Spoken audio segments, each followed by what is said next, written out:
পাখির সাথে খেলাধুলা, খুনসুটি ও আনন্দে মেতে থাকেন এই পাখি প্রেমিক। ছোটবেলা থেকেই পাখির প্রতি দুর্বলতা তার। ভালোবাসা ও আবেগ দিয়ে পোষ মানিয়ে থাকেন দেশি বিদেশি বাহারি রঙের পাখির। বলছি রংপুর নগরীর সাগর বণিক নামের এক যুবক পাখি প্রেমীর কথা।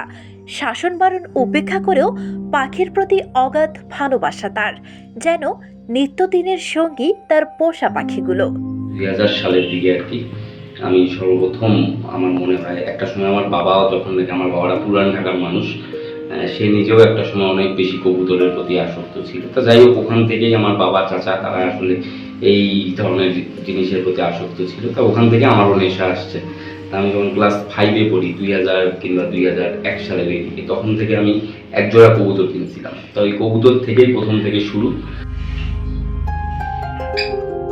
তার ইশারায় পোষ মানা পাখিগুলোর মধ্যে রয়েছে আফ্রিকান গ্রে, যার ডাক নাম রেক্স; অ্যালেক্সজেন্ডার প্যারট, যার ডাক নাম দেওয়া হয়েছে জন; মিল্ক স্কারফেস; ইংলিশ এক্সিবিশন বার্চিকার, যাকে আদর করে ডাকা হয় চুলচুলি বলে।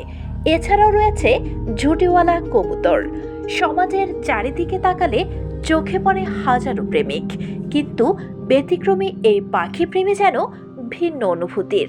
আর তাই পাখি প্রেমী তার শখের পাখিদের চাহিদায় কোনো ঘাটতি রাখেন না। কারণ আমি এদের ভাষা বুঝি। তো এরা আসলে যে আকার ইঙ্গিত দেয়, সেই আকার ইঙ্গিতগুলো আমি বুঝতে পারি এদের। যেমন আমি আসা মাত্রই, রুমের মধ্যে দরজা খোলা মাত্রই যে একটা ভঙ্গিমা করবে, দেখেন একটু আগে এখানে দিলাম, কিন্তু ঢুকে গেল। তারপরে আপনাকে দেখার পরে কিন্তু বারবার আমার কাছে চলে আসতেছিল, ওড়াউড়ি করতেছিল। তাতে কিন্তু আমি বুঝতে পারছি যে আসলে এদের আকার ইঙ্গিতে আমি বুঝতে পারি যে এদের কখন খিদা লাগে কিংবা কোনো সমস্যা হচ্ছে কিনা, এগুলো আসলে বুঝতে পারি। মানে বাবা মা আসলে পাখিকে নিয়ে এখন আর ভাবে না, পাখিকে নিয়ে আমি একাই ভাবি, এবং এটা আমার টোটালটাই পুরো নিজের ব্যক্তিত্ব। কখনো সিটি বাজিয়ে, কখনো হাতের ইশারায়, কখনো কাঁধে নিয়ে, কখনো বা হাতে রেখে আদর যত্নে বড় করছেন পাখিগুলোকে।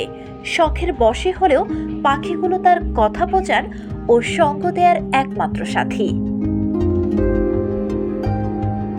বর্ণালী জামান, বার্তা 24, রংপুর।